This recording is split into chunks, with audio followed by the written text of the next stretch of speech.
7절에서 26절까지 말씀 함께 읽겠습니다. 사마리아 여자 한 사람이 물을 기르러 왔음에 예수께서 물을 좀 달라 하시니 이는 제자들이 먹을 것을 사러 그 동네에 들어갔음이로라. 사마리아 여자가 이르되 당신은 유대인으로서 어찌하여 사마리아 여자인 나에게 물을 달라 하나이까 하니 이는 유대인이 사마리아인과 상종하지 아니함이로라. 예수께서 대답하여 이르시되 내가 만일 하나님의 선물과 또 내게 물 좀 달라 하는 이가 누구인 줄 알았더라면 내가 그에게 구하였을 것이요 그가 생수를 내게 주었으리라. 여자가 이르되 주여 물기를 그릇도 없고 이 우물은 깊은데 어디서 당신이 그 생수를 얻게 싸우나이까. 우리 조상 야곱이 이 우물을 우리에게 주셨고 또 여기서 자기와 자기 아들들과 짐승이 다 마셨는데 당신이 야곱보다 더 크니까. 예수께서 대답하여 이르시되 이 물을 마시는 자마다 다시 목마르려니와 내가 주는 물을 마시는 자는 영원히 목마르지 아니하리니 내가 주는 물은 그 속에서 영생하도록 솟아나는 샘물이 되리라. 여자가 이르되 주여 그런 물을 내게 주사 목마르지도 않고 또 여기 물 기르러 오지도 않게 하옵소서. 이르시되 가서 내 남편을 불러오라. 여자가 대답하여 이르되 나는 남편이 없나이다. 예수께서 이르시되 내가 남편이 없다 하는 말이 옳도다. 너에게 남편 5이 있었고 지금 있는 자도 내 남편이 아니니 내 말이 참되도다. 여자가 이르되 주여 내가 보니 선지자로소이다. 우리 조상들은 이 산에서 예배하였는데 당신들의 말은 예배할 곳이 예루살렘에 있다 하더이다. 예수께서 이르시되 여자여 내 말을 믿으라. 이 산에서도 말고 예루살렘에서도 말고 너희가 아버지께 예배할 때가 이르리라. 너희는 알지 못하는 것을 예배하고 우리는 아는 것을 예배하노니 이는 구원이 유대인에게서 남이라.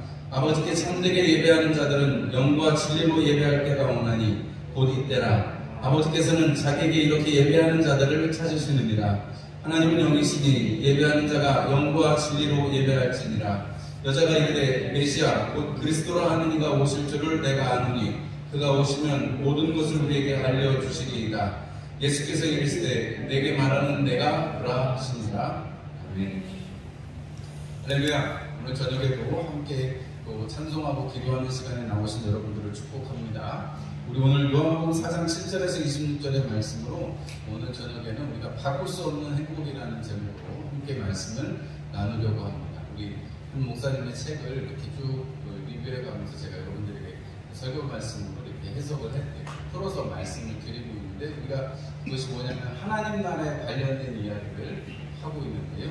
오늘 우리가 요한복음 4장 7절에서 26절은 너무나 잘 아시는 이야기입니다. 바로 사마리아 여인과 예수님이 우물가에서 만난 이야기입니다. 요한은 다른 복음서 마태, 마가, 누가보다는 요한은 참 이렇게 독특한 관점에서 하나님의 아들이신 예수 그리스도를 많이 증거를 하고 있는데 특별히 이 사마리아 여인과의 이 대화를 집어넣음으로써 혹은 그 앞에는 또 나다니엘과의 그 대화를 기록함으로써 참으로 하나님 나라를 기다리는 사람, 하나님으로 만족하기를 원하는 사람, 참으로 그 나무 아래서부터 하나님 나라를 공부했던 사람이라든지 혹은 이 여인을 보았을 때 이 여인에게 굉장히 깊은 간구함이 있고 갈급함이 있습니다. 그것을 되게 주십시오라고 하는 갈급함이 있는데 다른 것이 아니라 예배하는 그 갈급함, 하나님의 은혜를 사모하는 갈급함이 있습니다. 맨 처음에 물을 달라고 하는 분이 누구예요? 예수님이세요. 그래서 예수님이 분명히 물을 달라고 하셨는데 예수님이 물 달라고 하니까 이 여인이 어떻게 보면 시비를 건 거나 마찬가지입니다. 그냥 뭐 주니까 그냥 받아서 주면 그냥 될 텐데 아니 어떻게 유대인이 당신이 나랑 말을 다 섞습니까? 이렇게 얘기를 하죠. 상종도 안 해야 되는데 왜냐면 사마리아 사람들하고는 섞여 있다. 이방인들과 결혼해서 피가 섞였다라고 생각하기도 하고 또 역사적인 어떤 사건들 때문에 사마리아 사람들하고 유대인들하고 사이가 좋지 않거든요. 뭐 자세하게 얘기해도 어차피 우리가 다 지나가고 따먹으니까 어쨌든 사마리아 사람들하고 같이 피를 나눠서도 겉쪽에는 이제 좀 섞였다 이런 생각이 드는 거예요. 왜냐면 유대인들은 포로에서 귀환해서 섞인 것을 다 어떻게 했어요?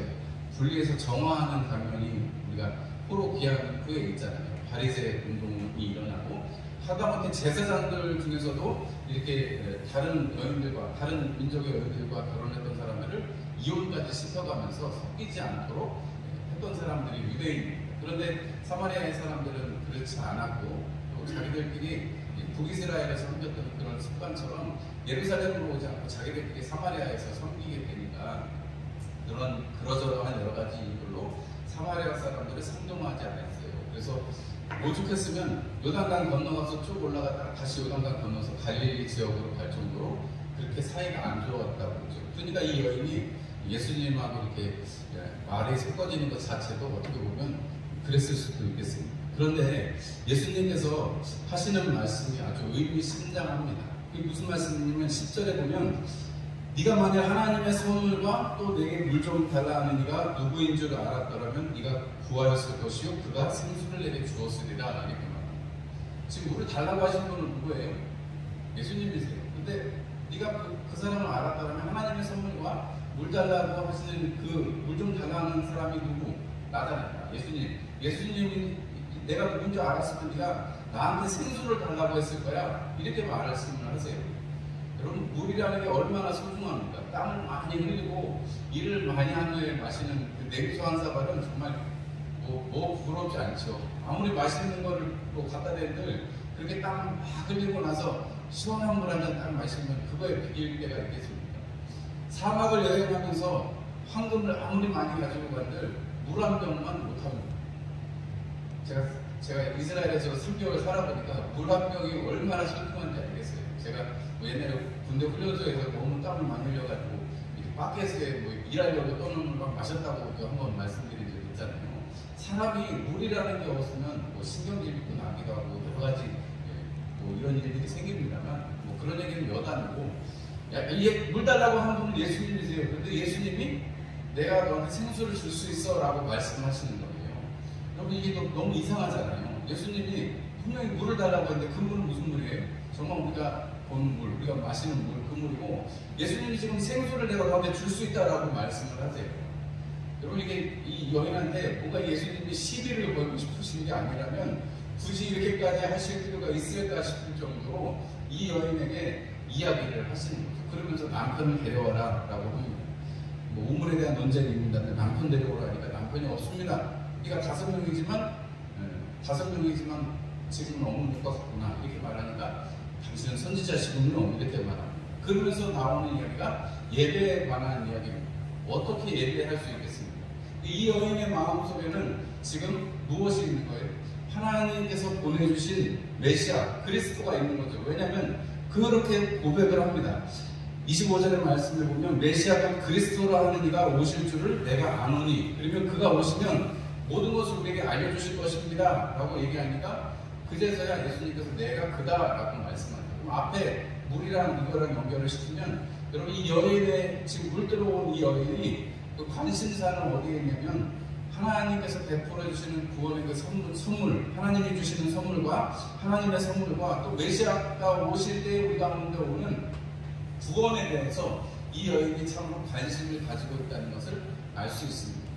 그런데 우리가 이 당시의 여인들은 우리 조선시대까지만 해도 조선시대까지 아니고 우리 몇십 년 전만 해도 여인은 세 남자의 영향을 받는다고 그러죠. 첫 번째는 아버지의 영향을 받고 두 번째는 남편의 영향을 받고 세 번째는 아들의 영향을 받는다고 합니다. 왜냐하면 자라날 때는 아버지가 끼치는 영향과 그 지배 아래에 있게 되고 남편이랑 결혼하고 나서는 우리가 전통적인 어떤 지금의 이런 것도 아니고 옛날에 전통적인 개념에 의하면 지아입니다. 그래서 남편을 따라서 일부동사하게 돼 있죠. 그리고 남편이 혹여라도 부재가 된다면 그 아들로 힘을 삼아서 사는 것이 여인들의 일생이었습니다. 그런데 이 여인을 보면 남편이 5이나 되도록 왜냐하면 여인들은 우리가 성경에 다 아시다시피 숫자에도 세워지지도 않는 손가락을 꼽을 수도 없는 게 여인이기 때문에 이 여인이 5이나 되도록 그게 혹은 형제들의 대를 잇기 위해서 그렇게 했는지 아니면 이렇게 계속 어떻게 잘못된 일로 그랬는지는 성경에 기록되어 있지는 않습니다만 그것이 대를 잇기 위해서 그랬던 아니면 여인이 소박이나 혹은 여러 가지 이유로 이혼 증서를 받아서 그렇게 되었던 어쨌든 이 여인은 살기 위해서는 누가 필요해요? 남편이 필요해요. 살아가기 위해서는 물이 필요한데 살아가기 위해서는 남편이 필요해요. 그런데 오늘 이 여인은 그렇게 바꾸고 그렇게 꼭 나에게 울타리가 되어주는, 나에게 생명이 되어주는 남편을 떠나서 하나님께서 베풀어 주시는 은혜에 대해서 그 마음속에 중심을 가지고 있었기 때문에 여러분, 주님께서 이 여인을 친히 만나러 사마리아로 가셨다라고 우리가 해석을 할 수가 있겠습니다. 그러지 않다면 예수님이 굳이 이 사마리아 이 여인에게 가실 필요도 없을 것이고, 이렇게 이 여인에게 물을 외계로 해서 예수님께서 이렇게 생명에 대해서 이야기하실 일도 사실은 없을 거라고 생각해요. 사도 요한이 이 사마리아 여인의 이 일을 기록하면서 영과 진리로 예배할 때가 왔다라고 말하고, 사실 지금 그렇다면 그 요한복음을 쓰고 있는 사도 요한의 그 시대에 여러분 이미 영과 진리로 예배하는 사람들이 지금 요한의 앞에 있잖아요. 그죠? 사도 요한은 예수님의 그 많은 일들을 기록하기에는 둘 곳이 없다, 세상에 둘 곳이 없다라고 할 정도로 예수님의 많은 일들을 처음부터 보았고 그리고 기억하고 있는 사람이 사도 요한이었습니다. 그런데 사도 요한이 이 사마리아 여인의 일을 기록하는 것을 통해서 지금 사도 바울은 에베소의 감독도 하기도 했고 어머니 마리아를 끝까지 책임졌는데, 사도 바울이 예루살렘에 있다가 이렇게 전도하러 이렇게 소개하러 만약에 지금의 터키 지방을 갔다고 한번 생각을 해보시면 그 많은 사람들에게 여러분 지금 하고자 하는 얘기, 복음을 예수님의 이름을 알고 예수님의 이름으로 구원을 받기를 원하는 사람들에게 하고 싶은 얘기는 뭐냐면 여러분 이거라는 거죠. 하나님께서만 주실 수 있는 것이 있으시다는 거예요. 그건 뭐예요? 하나님이 우리에게 주실 수 있는 유일한 한 가지, 하나님만 주실 수 있는 한 가지 뭐예요? 구원이죠. 예수의 이름을 통해서 우리에게 허락하시는 그것, 하나님의 선물. 오늘 여기 예수님께서 그 여인에게 말씀하시되 하나님의 선물 이렇게 했습니다. 여러분 지금 이 사마리아 여인이 나중에 그 예배하고자 합니다. 메시아가 오시는 걸 밝혀줄 것입니다. 이렇게 얘기할 때 여러분 하나님의 선물은 무엇이겠어요? 구원입니다. 구원. 그것이 국가적인 구원이든 뭐 지역적인 거 그걸 떠나서도 여러분 이 메시아가 오신다는 것은 하나님께서 이 땅을 긍휼히 여기셔서 마치 모세를 애굽 땅 그 압제 가운데 있는 사람들을 구원하시려고 모세를 보내신 것처럼 메시아라는 것을 그렇게 구원하시고 건져낼 수 있는 힘을 가지고 있는 분이시고 그분이 오실 것이라는 것을 확실히 마음에 품고 있기 때문에 그렇습니다. 여러분 그래서 우리가 오늘 이 바꿀 수 없는 여러 개 이렇게 남편에게 힘을 의지하기도 하고 또 오늘 이렇게 힘들게 땡볕에 이렇게 물을 길러오는 이 수고스러운 인생에게 그것이 여인이었던 지금 아니면 뭐 어떤 사람이었든지 간에 중요한 것은 생수가 필요하다는 것이고 다시는 목마르지 않는 영원한 하나님의 생명이 우리 가운데 필요하다는 것을 역설하고 있는 것이라 말씀을 드릴 수 있겠습니다. 그런데 여러분 우리가 이것에 대비해서 볼 때 이 여인의 인생을 우리가 본다고 하면 그렇게 하나님을 향한 갈망도 있고 메시아에 대한 기대감도 있지만 한편으로는 그가 현실의 삶을 살기 위해서 남편을 5명씩이나 이렇게 보내면서까지 이렇게 살아내는 것. 여러분 인생이기 때문에 그럴 수밖에 없죠. 힘이 없으니까요. 우리가 뭐 문제를 해결한다고 우리가 아무리 애를 쓴들 우리 아까 집사님들 기도해 주셨지만 정말 하나님께서 해주시지 않는다면야 여러분 이 코로나가 없어지겠습니까? 불이 꺼지겠습니까? 하나님께서 도와주시고 또 하나님께서 사람들의 손을 사용하시지만 하나님께서 도우시는 손길이 있어야지만 그 일이 가능할 것입니다. 여러분 우리가 노력하는 만큼 뭐든 얼마나 좋겠어요. 그런데 어떤 사람들은 노력도 안 했는데 막 대박나는 것 같기도 하고 또 나는 정말 쇠가 빠지게 우리 뭐 소개하면 쇠가 빠지게 해도 뭐 그 결과물을 우리가 제대로 얻지 못할 때도 많습니다. 그런데 여러분 오늘 우리가 이 여인의 모습을 보면서 주님께서 그 마음의 소원을 가지고 있는 자, 그 바꿀 수 없는 소망을 가지고 있는 자, 하나님 나라를 사모하고 하나님 앞에 예배하는 것을 사모하는 자에게 여러분 이렇게 주님께서 베풀어 주시는 크신 은혜가 있는 것을 우리는 알 수 있습니다. 우리가 나무옥과도 주님을 바꾸지 않으리 하는 찬송 있잖아요. 그 찬송처럼 여러분 우리가 주님하고 바꾸는 것 그것 자체가 사실은 우상이라는 것을 우리가 꼭 기억을 해야 됩니다. 주님과 바꿔서 그 자리에 가져다 놓는 것 그것이 우상인 것이고요. 어떻게 보면 이 여인에게는 하나님을 믿고 그렇게 메시아를 기다리는 삶이지만 사실은 현실에 머물러서 남편에게 기댈 수밖에 없는 또 그것이 우리 인생이기도 합니다. 여러분 우리가 돈이 없으면 인생을 살아갈 수가 없잖아요. 돈이 없으면 그래서 돈을 벌려고 사람들이 많이 노력을 합니다. 여러분, 사람들이 힘이 없으면 살아갈 수가 없잖아요. 그러니까 힘을 가지려고 뭐 건강을 위해서 좋은 것들을 먹기도 하고 운동도 하고 여러 가지 일들을 합니다. 그런데 여러분, 우리가 분명한 거 한 가지는 우리의 몸도 어쨌든 후퇴해서 낡아지게 돼 있고, 여러분 돈도 뭐 모아두는 것 같지만 사실은 다 내 돈이 아니게 되는 경우가 더 많다는 것을 우리가 알 수 있습니다. 예수님께서 이 땅에 오셔서 하나님 나라를 가르치시고 제자들에게 하나님 나라로 초청하셔서 영생을 주셔서 하나님 나라에 들어갈 수 있는 유일한 자격은 뭐예요? 영생을 소유했을 때만 들어갈 수 있습니다. 어떻게 해요? 예수 그리스도의 그 속죄 사건을 믿었을 때만 거기에 들어갈 수 있습니다. 돈으로도 못 가요. 힘으로도 못 가요. 여러분, 주일학교 찬송처럼 우리가 구원받는 것은, 하나님 나라에 가는 것은 우리가 다른 우리 힘으로 할 수 있는 것을 내버리고 여러분 예수의 이름을 붙들 때에만 우리는 그 자리에 갈 수 있습니다. 그렇기 때문에 여러분, 그것을 아무것과도 바꿀 수 없는 여러분들의 행복으로 삼으시기를 주님의 이름으로 축원합니다. 이번 한 주간에 여러분 안에 바꿀 수 없는 행복, 주님으로 인해서 여러분 안에 충만해지는 그 충만함을 경험하실 수 있는 여러분들이 되시기를 주님의 이름으로 축원합니다. 미래는 우리가 알 수 없습니다. 어떻게 될지 모릅니다. 그러나 분명한 한 가지는 지금이 쌓이지 않으면 미래는 없어요. 그죠? 우리가 오늘도 이렇게 아침 다 저녁 드시고 오셨죠? 다 우리가 밥을 먹고 또 이따 저녁 되니까 주무실 거죠? 혹시 밤새서 뭐 하실 거예요? 아니죠. 저녁에 되면 뭐 또 우리가 까물까물 자게 되잖아요. 여러분, 우리가 이게 뭐 별거 아닌 것 같지만 하나님께서 우리를 때에 맞게 하나님이 우리의 몸을 주장하시고 움직여 가시는 것을 보면, 여러분, 우리가 하나님을 믿고 성령의 은혜 가운데서 그 믿음의 능력으로 살아갈 수 있다는 것이 얼마나 큰 은혜인지, 그렇다면 여러분, 그것을 다른 것과 바꾸지 않는 여러분들이 되시기를 바랍니다. 뭐 좋은 거 드시지 말라는 얘기가 아니에요. 건강약 같은 거 이렇게 드시지 말라는 얘기가 아닙니다. 여러분, 그것도 먹어서 우리가 육신의 건강을 우리가 책임질 필요도 있습니다. 그런데 더 중요한 것은 우리가 기도하고 하나님의 말씀을 늘 상고함으로 여러분 안에서 하나님의 그 말씀에 대한 사모함이 있을 수 있도록, 여러분, 이 여인하고 예수님하고 하는 얘기를 보면 평소에 이렇게 관심을 갖고 하나님 나라에 대해서 소망하지 않으면 이런 얘기가 나올 수 없을 거예요. 예수님이 물론 이렇게 다 건드려서 꺼내주시는 장면이지만 분명한 한 가지는, 여러분, 우리가 하나님 나라에 대한 소망함, 하나님께서 우리가 오는데 역사하실 것에 대한 그 기대감과 기도가 없고는 이런 일들이 일어날 수가 없는 것입니다. 여러분, 확실한 티켓을 가지고 있으면, 여러분, 우리가 분명하잖아요. 우리가 기차 티켓을 가지고 있으면 몇십몇 분에 몇 번 칸에 몇 번 자리가 내 자리가 있다는 거 확실하시잖아요. 맞죠, 여러분?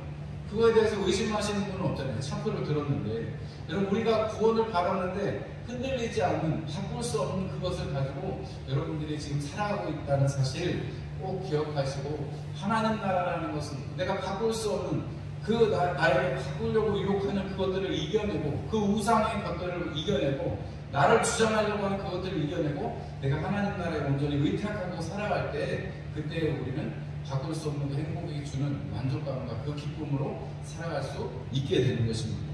여러분, 복음의 대체제를 힘이든 권력이든 뭐 여러 가지 있을 수 있겠죠. 그러나 그것과 바꿀 수 없는 것이 주님의 생명이요, 주님께서 우리에게 주시는 은혜인 줄을 믿습니다.